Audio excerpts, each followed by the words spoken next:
Yeah, it's a victory, and I am still celebrating. Wake and medicate, my friends, and know your gardens are temporarily protected in Canada under a temporary restraining order. And we're going to be going out today. We're going to be attending Kurt Tusaw's case and hearing what he has to say around similar arguments that we've made, and bringing some other people to you who helped the coalition and who have stepped up. And we've got a lot of things to talk about. I mean, first, I love y'all. Mad respect to our entire crew. Mad respect to all of you out there that helped us get to where we are right now. Literally, the Coalition Against Repeal started in 2012. You know, a bunch of patients said that we were going to try and do this. And here we are now.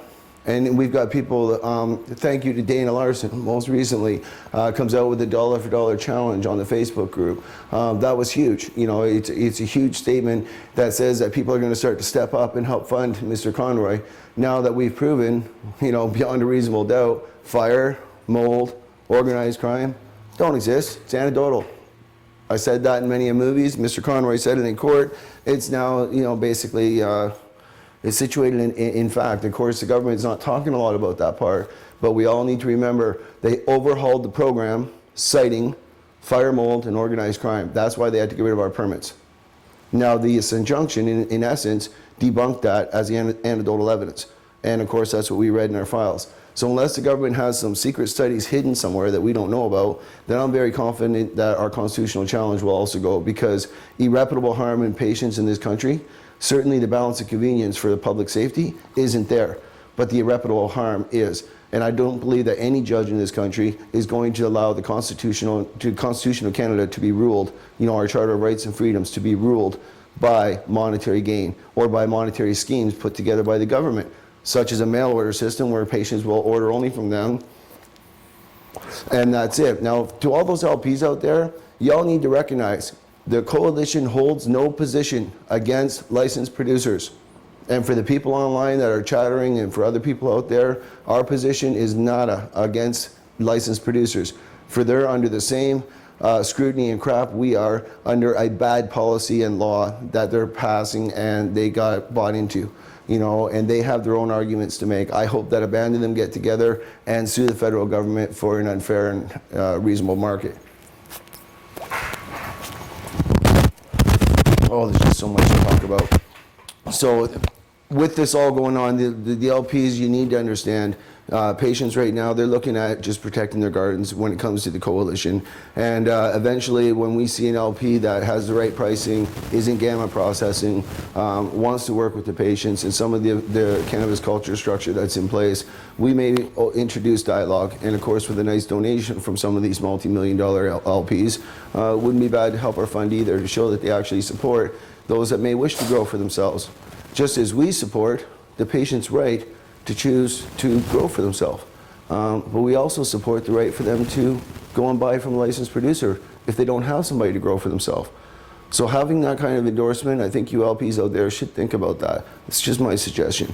I said 18 months ago when I read the MMPR, when the background originally said there would only be 56 permits in this country in fiscal years 1 and 2, I say the government's on track with that prediction. I'm sure they have 480 people in the queue, or 475, whatever it is. But in the queue means that they're in the compliance. And you guys know who you are. You're out there waiting. And you may or may not get a license down the road. You know, we don't know. Cannabis may or may not get covered in this country. If they actually rename it and reclassify it, they'd have to call it cannabis. The Canadian Medical Association would need to endorse it. We'd have to give it a DIN number. And then we could actually get it covered under regular healthcare, provincial healthcare acts that are in place. But of course, this is something that under the business plan, licensed producers may have seen. And I think that what we learned, and this is what was really appalling for me, and I'm really glad we picked this fight up, is it became very evident in court that the government clearly just wanted to look at the monetary gain of this issue, which we talked about for a long time, but it came out in the documents and even in the Crown's own testimony that it was really all about, you know, the money issue. Like the Crown at one point said, if we give all these licenses to patients, you know, it's going to hurt the money for LPs. Well, so how many patients are getting hurt by taking their gardens away to appease the LPs? That's where the Constitution of Canada comes in. Section 7, your right to the security of the person and reasonable access, and as well as Section 1, those reasonable limits on access. What is reasonable? What is reasonable limits? You know, is taking away your garden reasonable? Is not exploring the full cannabinoid spectrum, you know, reasonable?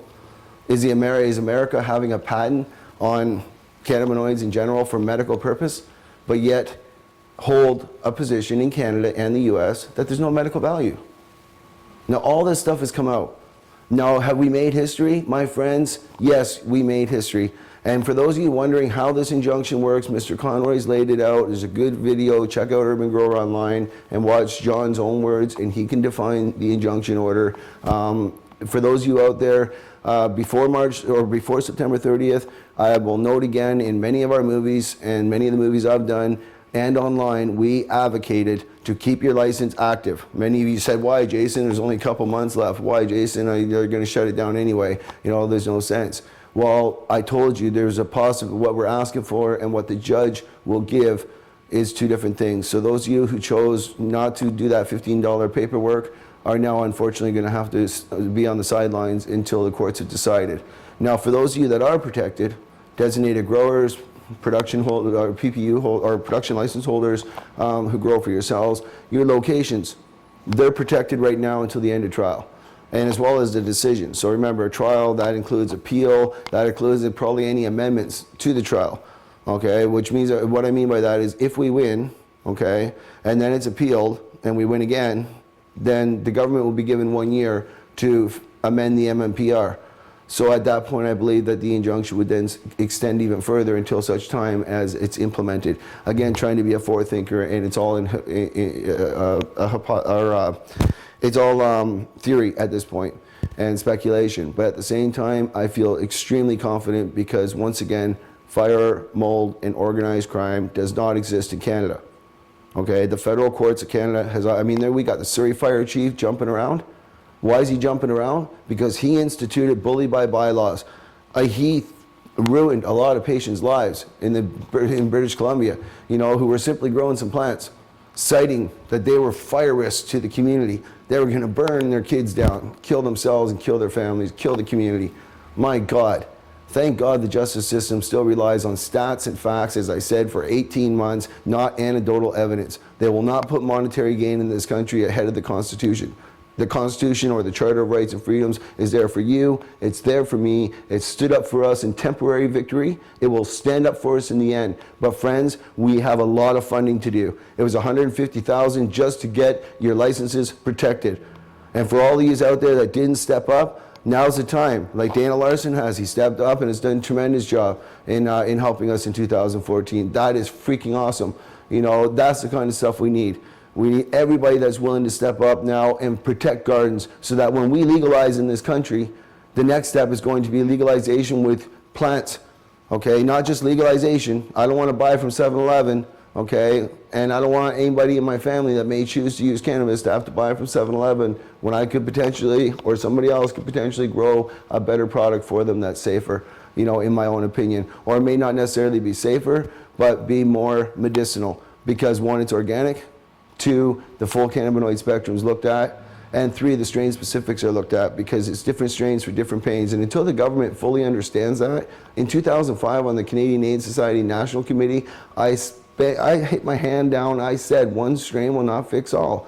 And they said, what will this guy know? And they didn't listen. Now PPS is a colossal failure.